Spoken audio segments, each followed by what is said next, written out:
You would be surprised at how much I've actually learned from selling cotton candy and peanuts and how that's actually applied to performance marketing. I kind of think of this from a cohort perspective. It's just, there's so much demand for every section, when they want beer, when they want ice cream, when they want hot dogs and things like that. And so much of it is really more being at the right place at the right time. Hmm. I do think a lot less of it is getting someone to buy a bag of peanuts who has no interest in buying a bag of peanuts. So I would say this is definitely much more performance marketing. How do you harvest demand than it is like, how do Got I it. go create desires and wants?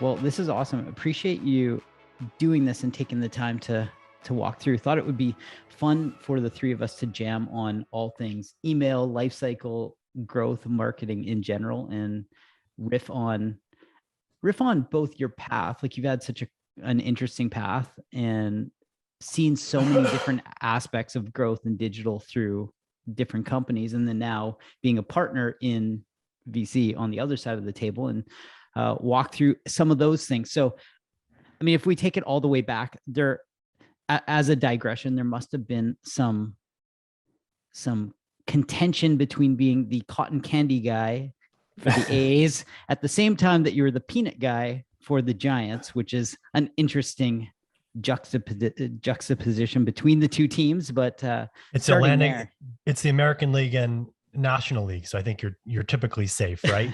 Yeah, well, Do you I have also that have the right? rivalry. You have a Bay Area rivalry. They have it's not so big these days, but every year, at least in those early 2000s, they would have the Battle of the Bay, and you get bragging rights between the East Bay and San Francisco.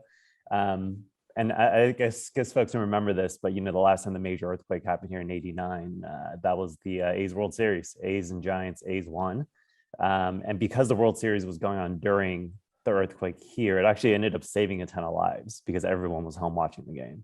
Wow. I remember That's a that. good stat. Jose, that, I mean, that was a stacked team to go down Yep, that path. Jose Canseco, I think what was it? McGuire was on that team. McGuire, Canseco. What was it? Ricky Henderson was also Ricky on that team. Anderson. Yep, all-time steals leader. Yeah, But those are some stacked teams.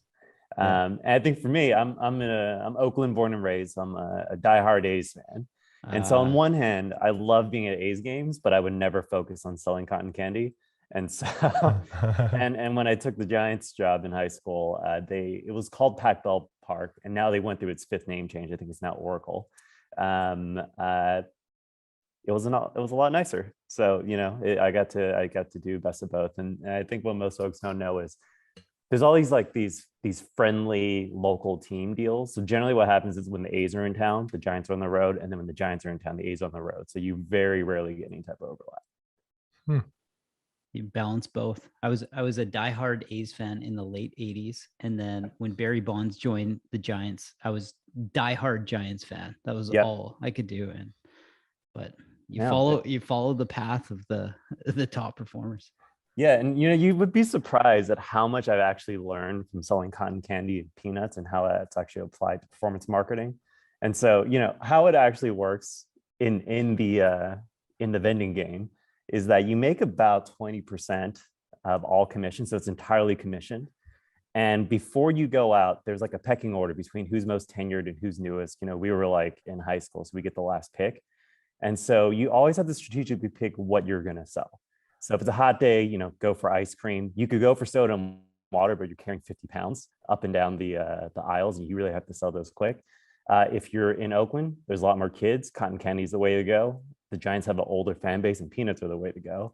And what happens is there's an unwritten code where you're not allowed to, if you see a vendor in like the same aisle, you're not allowed to go down that same path. And what happens is around the fourth inning, everyone wants ice cream, especially in the nice seats. And so all the ice cream guys rush there, and it becomes a little game of like, which aisles do you go first? You're eyeing where the other ice cream guys so that you get there before they do. And when you get there, you have to go figure out what your pitch is, what your call to action is. And over time, you end up figuring out what actually sells the most. You figure out how long you linger, how long you go down aisles, how good you are at like spotting people who are looking to buy what you got to sell. And you'd be surprised that that's almost exactly how like early days performance marketing was. It's just how do you optimize your CTA? What message do you use? What time do you target a certain ad or target a certain audience, all that type of stuff. And I was actually surprised, like, oh, hey, these peanut days are like really apply to my like, adult life career. Yeah, that's so funny. I mean, it's true. It's one of those things that This American Life actually did an episode on, and I want to say it might have been on one of the teams in the Bay Area. I'm probably this is confirmation bias, and it probably is not that, but they definitely did an episode, and it was all about exactly what you're saying. And it's funny that the way it works is very analogous to, if you think about marketing, like you're essentially running mini campaigns every time you go to a new area. Yep. You have to know your audience. And in this case, you need to know your section. You know what that section buys, at what inning they buy it. And you need to also get the before your competitors does. Friendly competition. But at the end of the day, you need to get there. Or you need to know that if the ice cream guy just hit that aisle, it's actually okay to be right after, because some people need a little bit more time to decide that they want ice cream. But if you wait a little too long, that there's a optimal time and a poor time as well. Yeah. I love the analogy, because really, if you all head to the best section, it kind of becomes not the best section anymore. Yep. Because all the supply is there, and you could be better off going somewhere else. And I think that metaphor really extends, right? There are places where you can go, and selling through ads is just going to be so expensive because everyone else is there. Yep. And just so y'all know too, these are real differences, especially if this is like a side income for you. The minimum you can make by making the wrong choice of wrong product and hitting all the wrong aisles, you make maybe $40 a game.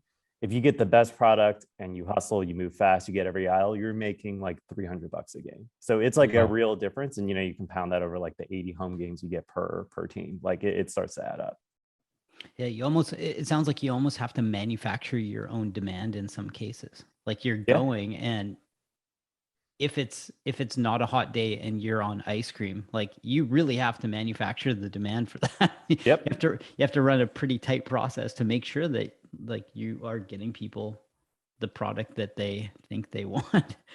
100%. Were people like looking for the thing you were selling, or did you feel like it was more a split-second decision? They see you, oh, I'd like that. I could use some ice cream or cotton candy, or is it someone who's saying, like, when I sit down, I'm going to look for someone who's selling this?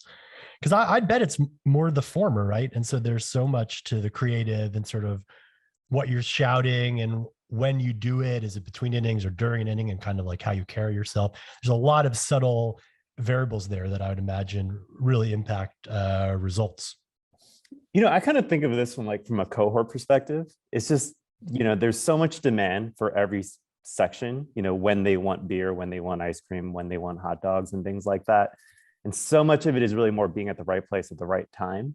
I do think, to your point, a lot less of it is getting someone to buy a bag of peanuts who has no interest in buying a bag of peanuts. So I would say this is definitely much more performance marketing. How do you harvest demand? Than it is like, how do I go create desires and wants? You're not generating demand, you're harvesting demand. Yep. Got it. It's really, how do you optimize that bottom of the funnel is the way I think about it. Right on. Very interesting. We should jump into this idea of acquisition. So at Disney, we've had conversations before about the way you built life cycle at Disney from the ground up, Disney Digital, and also did it with Etsy. So when you were thinking through acquisition at each company, what were some of the things that you considered? Maybe we'll start with Disney, because that was such an interesting process where it was like, hey, Will, there's nothing, go. And then you had to basically grab all the tools and start building. Yeah. So, I mean, I guess for context, so I joined the Disney streaming team about a year before Disney Plus launched, and about 2 or 3 months before ESPN Plus launched. And all the digital products were all launched out of the New York office over in Chelsea Market. And I think at the time, at least for the better part of the year, everyone knew Disney was launching a streaming product. There was no name for it. Folks didn't know how big it was going to be. And but for Bob Iger, who was CEO at the time, and Kevin Mayer, who was the chairman of the group and kind of the leading exec spearheading this, this was the most important thing for the company to focus on. And they made sure that there was essentially infinite resource staff to it.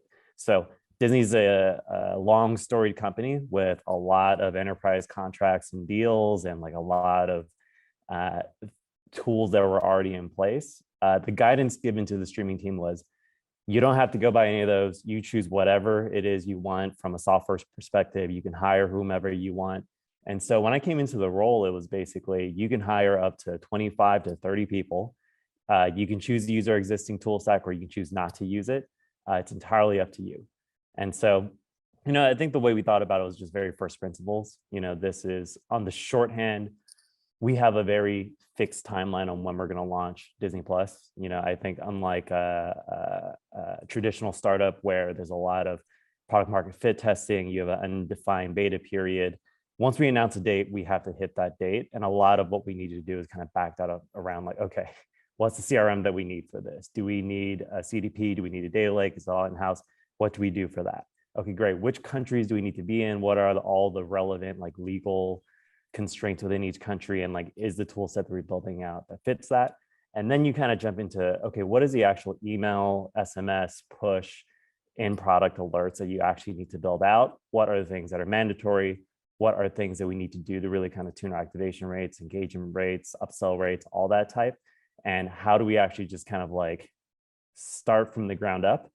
But at the same time, knowing that this is like a huge brand and we're going to have a huge demand early on. And like, I think what was really interesting about that is we actually made a very distinct decision to not run any A/B testing in those first 2-3 months.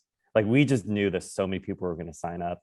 The most important thing that was in my head was like, we have to de-risk the launch, because like, yes, a lot of people want to test like, hey, what's the best way to like, optimize at the time there's a free trial, like how do you optimize trial to paid? How do you optimize like month 1 to month 2? But our systems also ran a lot of things that could actually blow up the entire sign up and launch day with, things like one-time passcode. This is like a brand new email domain. It's an IP that we had to warm up. I think we signed up something like 10 million trials on like week 1. I can just say that was vastly greater than what anyone anticipated, and nothing blew up from that front. And so on that end, I think that was like a huge success. And while like, I'm sure folks wanted to hear like, hey, what kind of great testing that you were running in those early weeks and months, I think we all knew how big the brand was. And month 1 or 2 is make sure like, don't like jeopardize the launch, and we'll start rolling in testing following those first few months. When you were thinking about some of the opportunity costs as far as trade-offs go, right? Like, it was almost the constraints were that there weren't any constraints. And so you had to be pretty diligent about decision-making for things like localization. If you're thinking about countries, you're not just thinking first principles as far as like, what's the stack that we're going to use? It was so wide. And part of that, I think, is the byproduct of Disney being such an established and strong brand. What were some of the things that you thought about as a team when you had to make calculated decisions and strong decisions, but you're also going on limited data and you're making them and moving them forward, moving quickly because you're working towards a date as opposed to sort of arbitrary, like we'll launch eventually. Like, how did you think about that? I think the way that we approached that was that we wanted to prioritize the shell and not exactly what goes in it. So, before we launched, because, we had a relationship with Hulu. Hulu was like majority owned by Disney at that point. Now I think it's almost wholly owned. Like, we already had a number of streaming comps, and the fact that the company that Disney acquired to do much of the engineering horsepower for Disney Plus was BAMTech, which basically developed like 20 streaming services for like a number of household names: WWE, MLB, F1, all that type of stuff. We already kind of had a general sense of like where we thought trial to paid conversion would be, and all the M1s, M2s, engagement and retention numbers would be. But because Disney Plus was a brand new product, we would just have no idea where we would need to focus, like which part of that customer life cycle. And so what we knew for sure though was, hey, we needed to build a new user onboarding drip campaign that is both email and push. We knew that if people canceled the trial or they canceled their paid subscription, we would need a service to kind of, or like targeted messages to bring people back. And so what we instead launched was like these basic campaigns on very basic heuristics based on what we kind of knew a typical streamer's behavior would be. And like, you know, it was pretty straightforward that we had a pretty good guess as to how many people would like abandon a trial. Cool. How many subs would that lead to? What is the right messaging that we need to set for that? How many people would like, and we already knew this is pretty normal for all subscription services. You're going to lose the majority of users the first 90 days. The curve will flatten generally anywhere between month 3 and month 9, which is pretty typical. So we wanted to make sure that we had all the messaging set up automated so that, you know, the situation we didn't want to be in is wait all the way until month 4 until we had, you know, 4 monthly cohorts of data and then realize, oh, hey, this is the month we need to focus on. Great, what do we need? And then that was the time you started building. What we wanted to do is build all of that ahead of time so that when we got to that point, the only thing we need to do was really test messaging, test what the right recommendations were, test what content things or offers that we needed to make at that point, so that all the systems were in place, as opposed to just waiting for, maybe a better way of saying is to be proactive with what kinds of programs we would need versus being entirely reactive.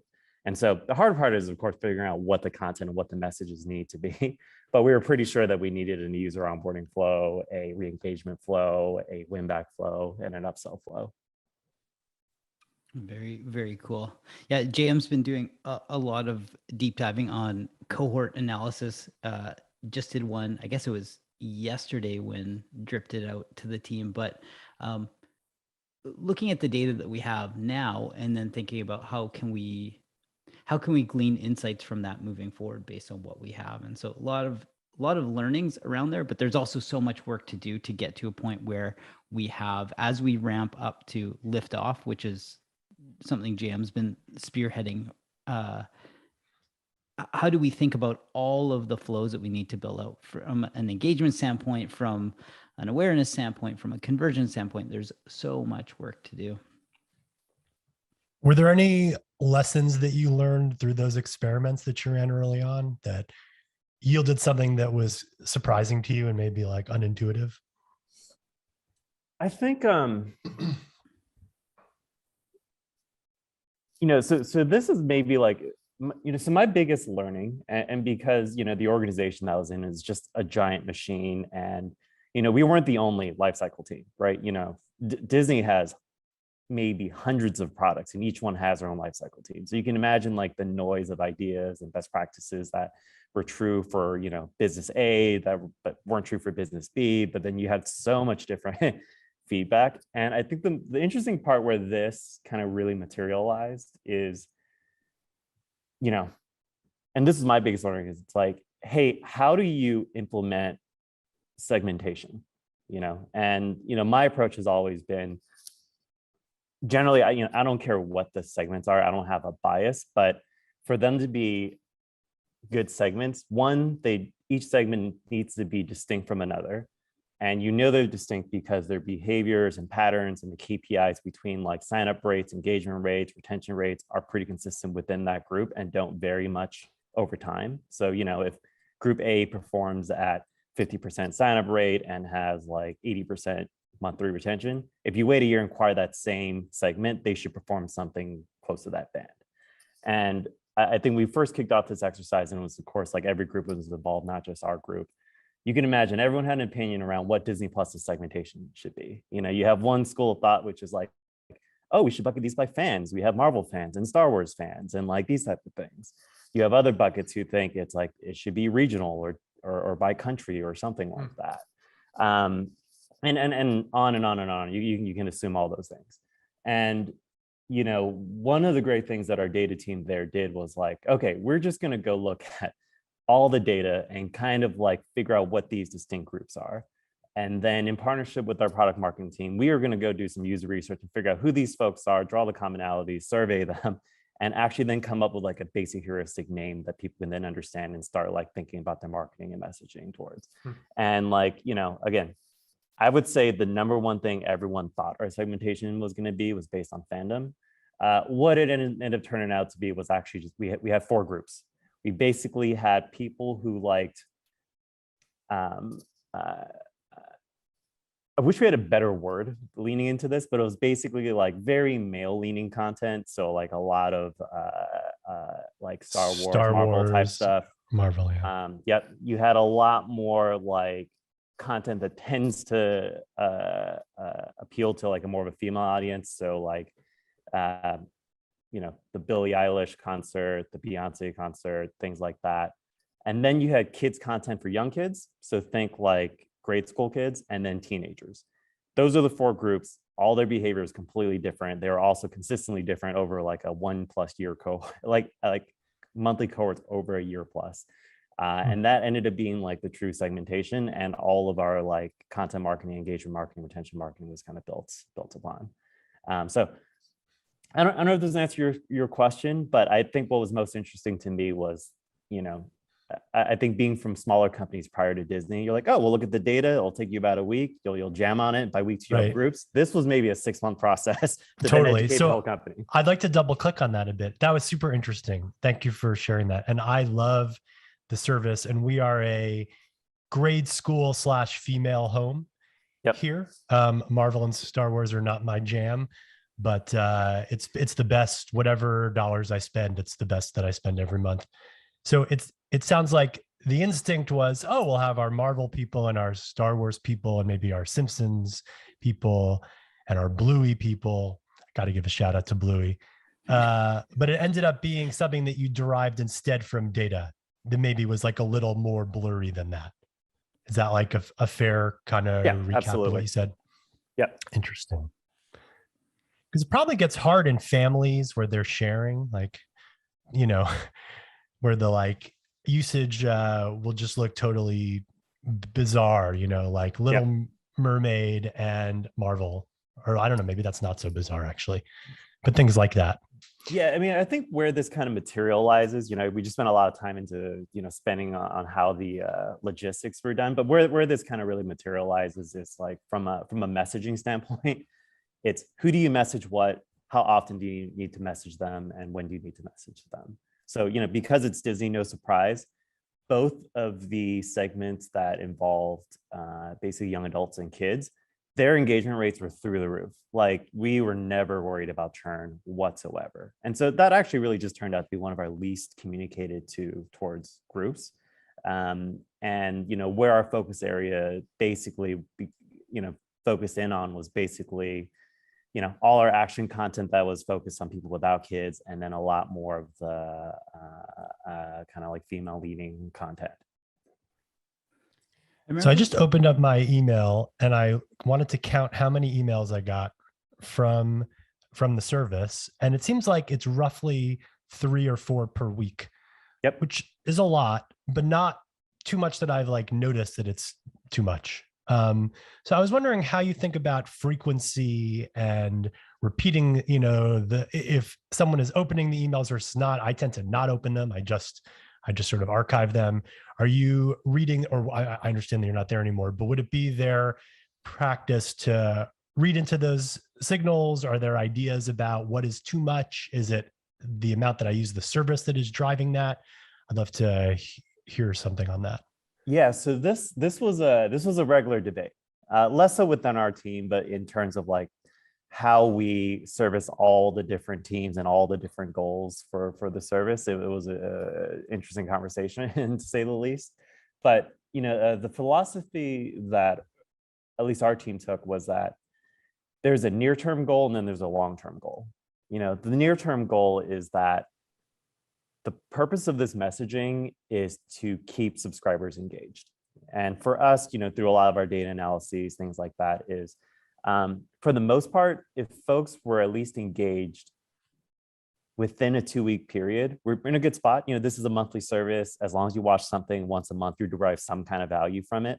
Once you get into that 3+ weeks in active state, that is kind of, and you can imagine, right? If you go from 3 weeks to 2 months to 3 months to 4 months, your probability of, like, at some point you're going to get to 100% probability of churn, and you're the only people who don't are probably the people who don't realize you're paying for the service, to be honest.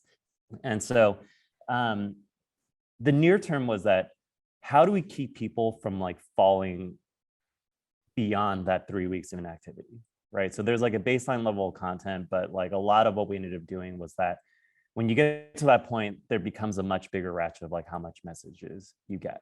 And internally, our whole goal is basically, we need to introduce a new message that can only help, or at least is neutral to the engagement behavior. And so we tested a ton of different messages and a ton of different content types, but we don't keep it unless there was a neutral or positive impact to like likelihood or incremental minutes streamed is a metric that we use. The other part of that around like the long-term consideration, because like the flip side is like, well, email's free, so to speak. Why don't you just send it like one a day and dial it down? Is that, where the business hasn't evolved yet, but this is like my now an outsider hunch, is that, the Disney machine is that most people become Disney fans for life. And there's all sorts of ways you engage with the business, whether it's going to parks, going to theaters, buying merchandise, buying trading cards, and now subscribing to Disney Plus. The business really hasn't really, like from a Disney Plus perspective, like the sole goal right now is to get people into the service and fully engaged. And there isn't a huge goal in like, hey, how do you like get these people into parks? And how do you like sell people more hoodies or things like that? The one thing we wanted to make sure we preserved in our short-term optimization is by the time that becomes a priority, I don't want people rolling their eyes at like Disney Plus emails because this is a machine that like spams you 2 times a day. Like we would really destroy the channel and really destroy like the long-term strategic value that like a life cycle channel can provide the business. And so that was a little bit of a mix of the short and long-term things we're looking to balance.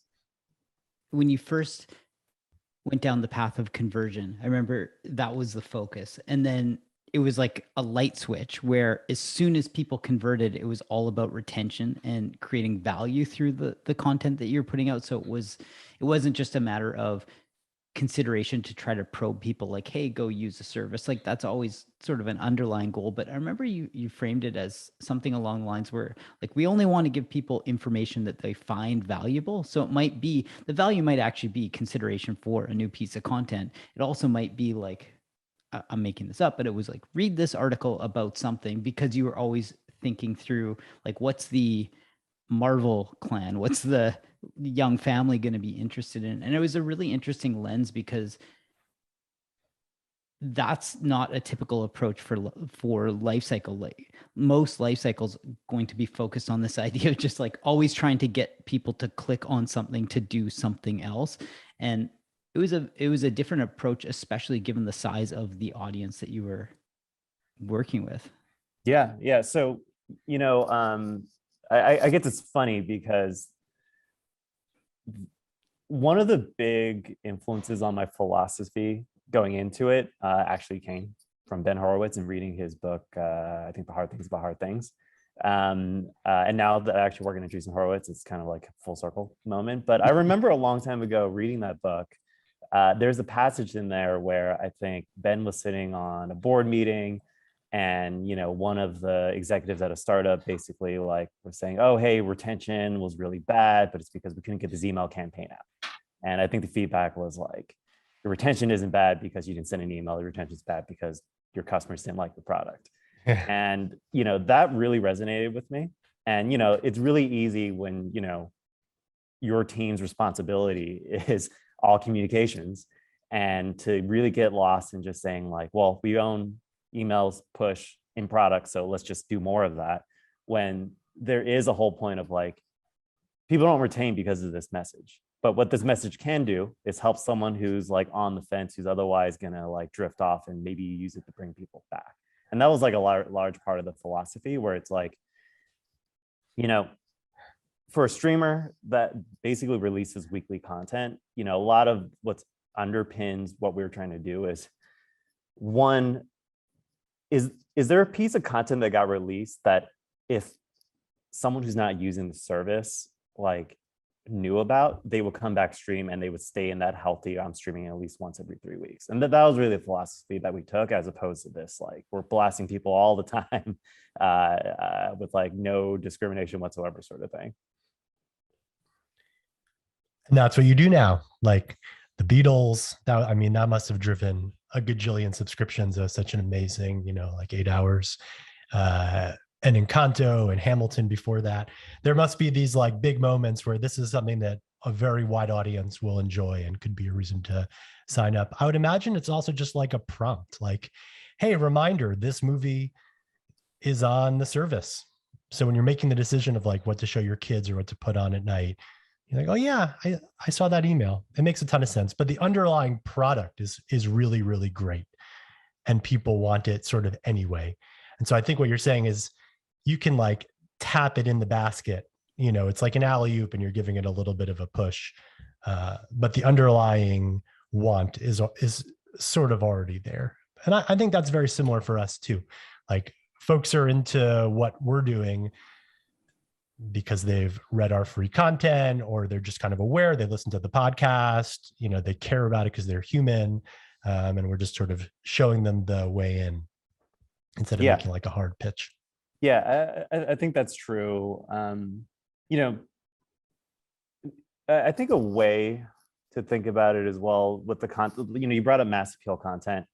It's, you know, on the life cycle front, you're really kind of on like the front lines of things. So you will see data and you will be able to interpret the data quicker than you can kind of pass it up the line, you know, to the people, I don't know, like, you know, the rear general sort of, so to speak.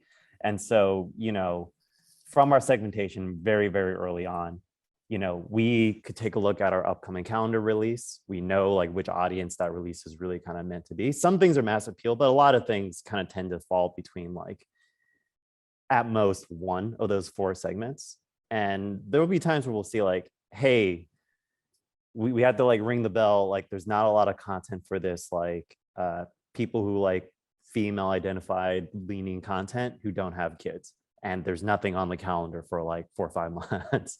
And, you know, we could flag that with a lot of folks who handle content. But, you know, the tricky thing about this business is that everything you're watching today was greenlit a year ago, like a year plus ago. So there isn't like this immediate, hey, how do you spin things up?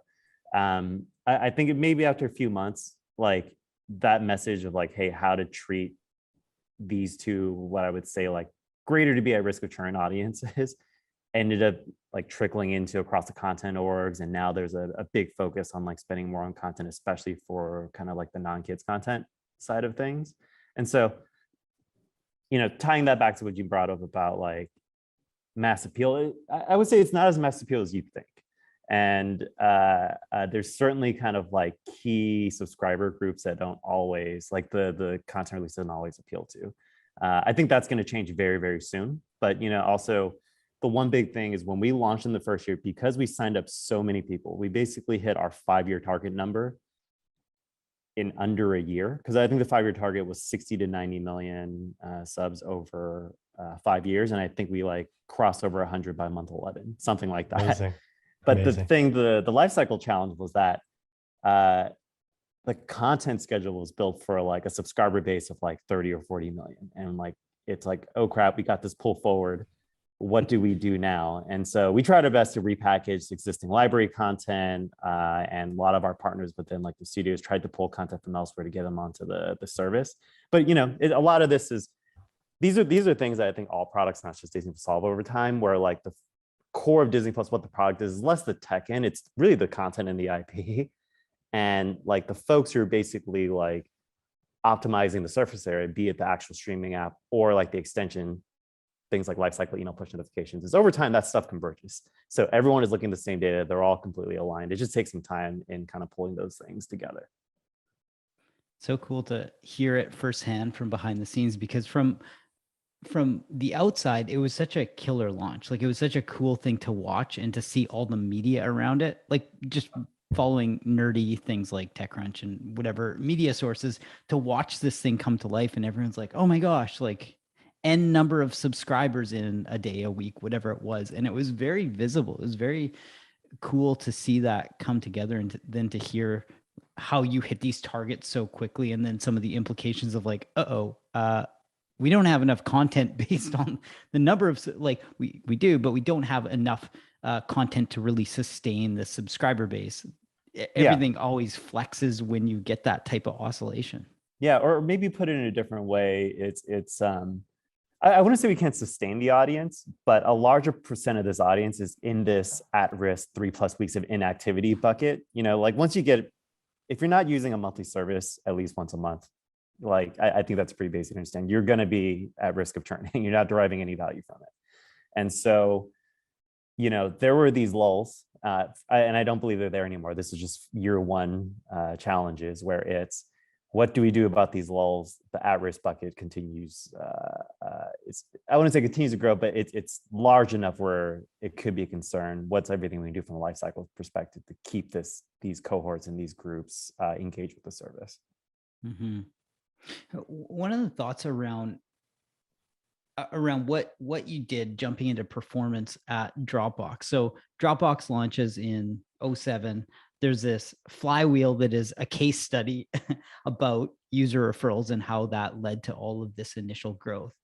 And I think it was 15 when you came on. So what did that look like as far as the way you used performance as a lever to drive growth? And how did some of those things change as far as like user referrals and then shifting into maybe a different approach for acquisition? Yep. So, I mean, I think a lot of folks kind of know the early days of like the Dropbox story. Drew and the early team launched this like amazing, I think it's like 60 to 90 second stick figure explanation where like anyone and everyone can explain what Dropbox does. And it was a really groundbreaking product in terms of like how things just, it was a motto people said internally where it's just worked, right? It just did. And, that plus the viral mechanism of give space, get space really, really kind of like got that whole entire service on the free side really, really ramped up. And when I joined around 2015, that was at the same time as the launch of Dropbox Business. It was called Dropbox for Teams at that time. I think the story internally was that we're noticing a lot of business using it. The current like SaaS movement wasn't really a movement back then. It's just people just saw so much value. A lot of employees were just like, I'm going to sign up for this. I don't care what IT says. Like they can slap me on the wrist later, sort of thing. And so folks internally noticed this. They're like, oh, wow, we should just bundle this service and like sell it to businesses. And over time, more and more features got on, it became a whole kind of business class product. And at the time, the only go-to-market motion the firm had was the viral loop, and they were only starting to build a sales org. And the viral referral loop, like that's just not how businesses share. Like that is how businesses share internally. Like when you get 3 or 4 people within a company, the internal loop works, but like that doesn't really jump to another company. And so what's interesting when I joined was that, a lot of the folks there's maybe, there's 300 people there, 20 were business folks, the other 280 all engineer product design. The folks were thinking like, how do we get business customers? And I remember coming in initially as a consultant, just flagging like, hey, you can totally run performance marketing. Like, oh, that doesn't work. I'm like, why do you think it doesn't work? I go on YouTube, I find this like video of Drew doing like a YC presentation, something like that, around like CACs being like $1,000. We don't want to do this. And that's, why they like lean so heavy into it. I'm like, okay, that makes sense, but a free user doesn't generate anything. And let's say you only convert 1% of them to a $100 product, your user's only worth $1. This is a $1,000 minimum business product. Your whole CAC to LTV ratio is completely different now. We should drop that, I would say, institutional knowledge, which is probably true for the free user and is true for the free user aspect, but all the economics has changed. Like, let's relaunch performance. Let's test it. Let's see if this works. And that was really just kind of the story of like how performance marketing started. And in my first 3 months, just consulting there, we proved out to be a channel. I think in those first just 6 months alone, performance was somewhere in like 10 to 20% of all signups, and like a significant enough number where they're like, okay, here's more budget, go hire a team, go launch up the performance acquisition side of things. And did that lead to Amazing. an enterprise or a B2B approach where you went deeper from the sales perspective because you had the insight, as opposed to just saying, because you could run performance and it can be focused on consumer, but the unlock is like, oh my goodness, look, we have businesses that are using it, and then it becomes that play. Was that sort of something that you considered? Well, so my biggest learning there is that, performance marketing is just a tactic, but you can't really change what CPMs are, and CPMs or CPCs, whatever metric you want to go with, really affect your CAC. And at the end of the day, everything's guided by your CAC to LTV ratio, or in a more simpler explanation, you can't overpay for what total revenue your customer is ultimately going to generate for you. Like that's, you can't sell dollars for dimes. Like that is not a recipe for success. And what was interesting, we were resourced at the time, like it was unclear what our business go-to-market model was, or that we were testing everything. So there was literally 3 different teams. You had a enterprise team, I think it was called Lighthouse at the time, who's focused on selling to the Fortune 500. We want logos, we want case studies, we want to get into the world's biggest companies. You had a mid-market team, which is more your kind of like traditional go get leads, farm these leads from like our existing users. We will run some SDR calls through them, and AE will then talk to them. And then once they sign, we'll move them into a customer success team sort of thing, or account management team. And then you had the third group, which was the self-serve group. And what Dropbox had at the time was like something like 200 million free user accounts and free individual paid user accounts. I think it's like well over that now. And we were trying all 3 things, and at least from what I recalled, the Lighthouse enterprise stuff will always make sense because like the logos are important. It helps like give you social proof from like a B2B perspective in terms of like winning new customers. The mid-market front, that model always works, but if you really kind of take a look at what our like average selling prices, at the time it was sub 10K in that space. In my head, it didn't really make a lot of sense to spend like 25 to 50 bucks a lead, spend all the energy to qualify them, have SDR spend multiple calls to make sure that their sales accepted leads, and then handing them off to an AE without any upsell product down the road. Like a service like Salesforce does that, but I think their ASP is like in the hundreds of thousands. And then once you're in, you have 10 other products in the hundreds of thousands that you can cross-sell to. And that model I don't think really kind of worked for that type of business.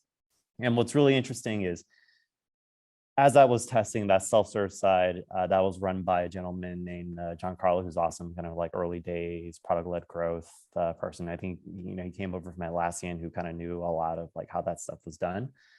His group kind of ended up being kind of the winning formula, which is they were basically doing product-led growth before that term became as popular as it is today. And a lot of it was, how do you basically fish from this existing user base? How do you identify free and individual users within a company? And how do you like get them into like a business plan? Very, very cool. I could listen to those stories all day. How did you think about LTV in those early days at Dropbox when you don't really have a full lifetime to measure value of? It's interesting. Well, because I've been out of performance marketing for like 5 years now. That was kind of one of my last performance marketing roles before I wanted to branch out into life cycle and the other parts of the funnel, so to speak.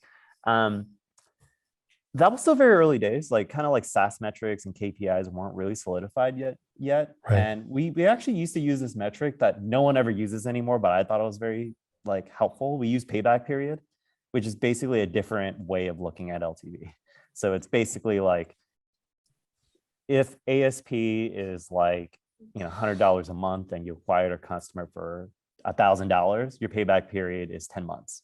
And a lot of this was mostly more assumption driven, because this was like month 2 of the business product ever being in market. Like no one's modeled LTV ever actually materializes to be true. Right. And so it was more helpful for us to know, like, at the current rate that we're acquiring customers, how long will it take for them to kind of pay back if they 100% stay subscribed at the exact same rate? And that was a much more helpful guiding point, I think, in those early days before like you had a real LTV model to like, smell check your payback targets. Got it. Yeah, that reminds me a little bit of return on ad spend, which it's sort of the inverse of that. And that's what we use a little bit now for the small, for the little that we do right now. Most of it is, is organic at this point for us. Yeah, got to dig into this other growth lever, which you had exposure and you've got a lens on, is everything around Twitch when you worked with Twitch and driving growth through SEO. What did that lens look like? And that's why it's so cool to hear, because you've had so many different parts of the stack and so many different levers that you've had exposure to, that everything from cotton candy and selling peanuts all the way up to life cycle with Disney. There are so many stories to share. So would love to dig into that idea of when you worked with Twitch, what were some of the things that you were thinking through with SEO, and how were you approaching it, knowing that there's product driven SEO, there's content driven SEO, and there are all these different aspects to it. Yeah, would love to dig into that. Yeah, so I worked with Twitch very briefly as a outside consultant as well. I think it was a little bit under a year working directly with their engineering team, the search and discovery team. And I think at the time, Twitch had just been acquired by Amazon for under a year. And there's just a lot of opportunity, right? Like Twitch is this amazing platform. They dominate the platform for streamers and all types of gamers, and they've kind of withstood every single competitor from YouTube gaming to I think Microsoft's Mixer for a little bit, and they're still the #1 streaming platform. And I think at the time there was like questions around like, hey, is there stuff we can do in SEO? I went in to basically kind of just do a general audit to see like where things are. And I think the biggest learning here, and there's a lot more folks who've kind of done this now or are aware of this now, is the opportunity for them was really more of that. It was an engineering-led org. The streaming service was entirely built on React. The way React works is not good for SEO. And most of what we really identified is that like Twitch, if you search any game on Google, whether it's like Call of Duty, Warzone, Fortnite, Destiny, whatever it is, there's no reason why Twitch should not be like a top 5 result, much like if you search the company's name, like that their Crunchbase appears, their Wikipedia appears, like all below the actual .com of the home. And at the time, I think like all of the Twitch pages were sitting like on page 2, page 3. And if anyone is not familiar with SEO, if you're not on page 1, you're not getting any traffic. And then all of the traffic generally goes to top 3. Of the fold on it, yeah. Yes, exactly. And every year there's a new ad that pops up that pushes that fold a little further down. Yeah. But it really is kind of like top half minimum page 1. And that was like an interesting experience. And like I would like roll that up into a what I would say is the general balance between like building great product, which Twitch is, but then also not leaving too much growth debt on the table, right? Where like React is absolutely like the right technology choice for them, but to make React work for SEO, and the way React kind of works is like, I'm not an engineer, so I'm not going to explain this right. If you use a crawler to go to a React-driven website, a crawler which only reads text sees nothing. And so there's a number of things you need to do to serve up the text so that like when the Google crawler or another search engine crawler goes to a Twitch page for Warzone, they know that this page is about Warzone. At the time, all they could tell was that like, oh, the URL is twitch.tv/Warzone. Maybe it's about Warzone. I don't really know. And like by having more content and actual like clips show up, like the streamer names show up, like all the text around it could only have helped send that signal. And because Twitch was just so popular, these are just one of those opportunities where like, this is like a pure example of let's make this minor change, and top 5 is literally in your line of sight. Like there's no reason why you should not be top 5. Now my project ended at like the recommendation handoff, so I'm not too sure like what ended up getting done and where that netted, but maybe I'm like exaggerating the possibilities of this. But I think a lot of us as like just seeing casual fans is like, there's really is no reason why Twitch can't be the Wikipedia version of like a SEO result for games. Yeah, there's so many opportunities with it, because riffing on it, like essentially you can have the content that is about the different streamers, and that's like its own play. But there's also this other play that seems a little bit growth hacky, but it also would help with things like SEO, and that's if every single stream has an associated transcript with it, and you've got this massive body of text, like it's not going to be perfect, given that, let's assume that it's not perfectly corrected, just given the scale of content that's getting put out. But having that hosted in some way where that allows the results to come up to the top of fold so much easier, so much faster, because you're not just going, cool, what's that? Like, what's the slug on the end of that thing? You actually have like meaningful content. Where it gets a little bit hacky and scrappy is like, there's going to be a lot, especially with streamers, there's going to be a lot of just sort of like filler content that might not actually talk about the thing that they're doing. But yeah, there's so many different avenues that you can go with something like that. Yeah, absolutely. Could we circle back to your time at Oscar?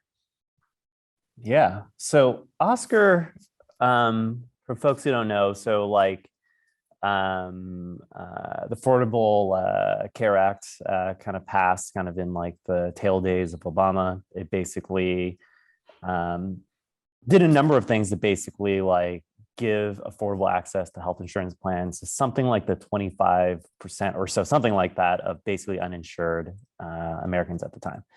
And the biggest challenge with like being uninsured was basically healthcare costs are like the leading reason for bankruptcy.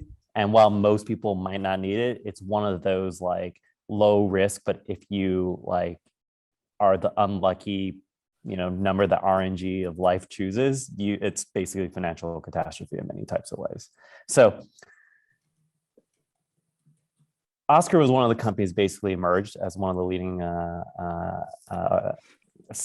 basically Obamacare based plans. At the time, and my background's mostly been 15 years of like growth marketing, but I like to change industries every 2 years. So at that point, I did SaaS, I did e-commerce at eBay, I did mobile gaming at this place called Rumble Games. And I'm like, I want to go do healthcare. Now I'm doing VC, but like I want to do healthcare at the time. And I think a lot of it was really just the mission driven part of it is, like as like a growth marketer, at this time where I asked myself like, okay, I love the people at Dropbox. I love what the product does, but let's say you do a phenomenal job at growth.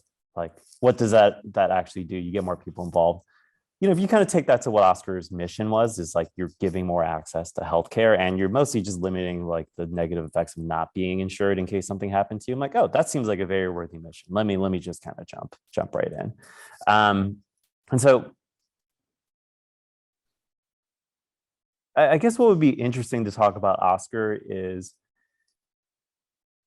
everything. I would say the biggest thing I learned about Oscar is that from a performance marketing and growth marketing standpoint, there's always like a dumb idea at any given moment that people would be like, you're stupid, you're crazy. Why would you do that? That is a phenomenally good idea because everyone thinks it's dumb and it becomes remarkably cheap.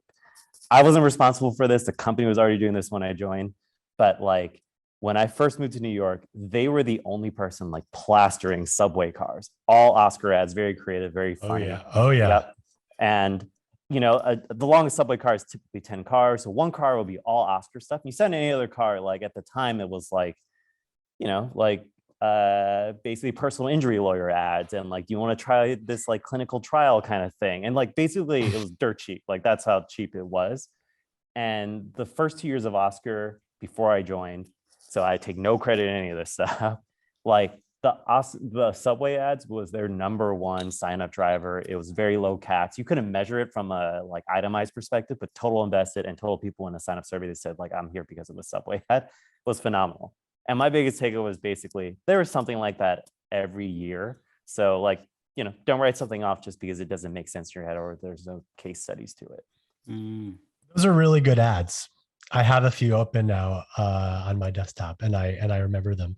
I was actually wondering like how regulation would impact what you would do for those ads and really if there was any impact. I believe selling insurance is a regulated activity. So maybe you can chime in on that. This was the most interesting thing because I to that point, I had not thought about it when I joined. It's performance marketing in virtually every other sector.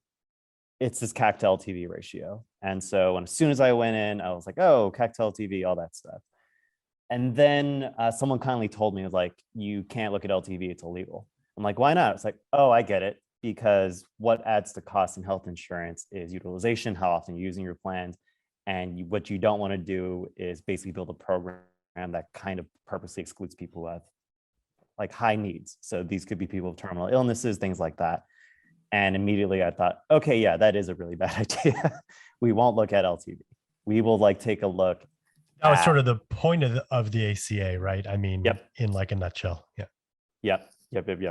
Exactly. And so, it became much more of a straightforward, like, how do you acquire customers? How do you get folks who, what was interesting is this is like the ultimate seasonal product. The only close analogy would be something like TurboTax during April 15th.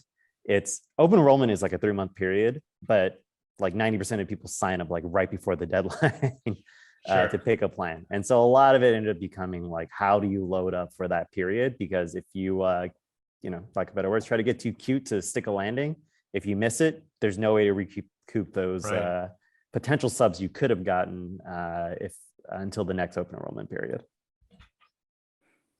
It's very cool to see the way that out of home was used, because a lot of companies shy away from it because of the lack of attribution, but then you see some companies go really deep on it. So Spotify is notorious for having like these massive out of home campaigns where they're plastered, not just in one city, but they're plastered across the entire country, right? And there's still a ton of opportunity with it, but you have to find what that unlock is. And so when thinking through, like when it was done with Oscar, was there a reason why it was so deep in New York, or was it geographically distributed? What did that look like around those decisions? So, I mean, again, I take no credit for any of this. This was kind of done by some like smarter people there for my time. But what I would say the learning is, this is the hindsight learning, is that was really just unique to the New York market. There were other cities that out of home did decently well, but there's a couple of things that made it particularly strong in New York. Number one, New York is the only, or New York City specifically, is the only major metro area where it's not dominated by one or two health insurer providers. If you look at every other major city, two companies own like 60%, 70%, something like that, of all the health insurer market share. Like, in California, it's the Blues, it's Kaiser in certain parts of California, it's Anthem in certain areas. New York's kind of the only area where there's no single dominant player. And then the other thing is that it's also a city where everyone just takes the subway. Everyone sits in the subway. They got nothing to do for 20 minutes. And, I think what my takeaways from it was that the subway ads actually always worked. And I think it took the fact that no one believed in it, where the CPMs actually made sense. The cost of actually getting someone to see a subway ad. And, essentially that's kind of what we saw on Facebook over the past few years, where like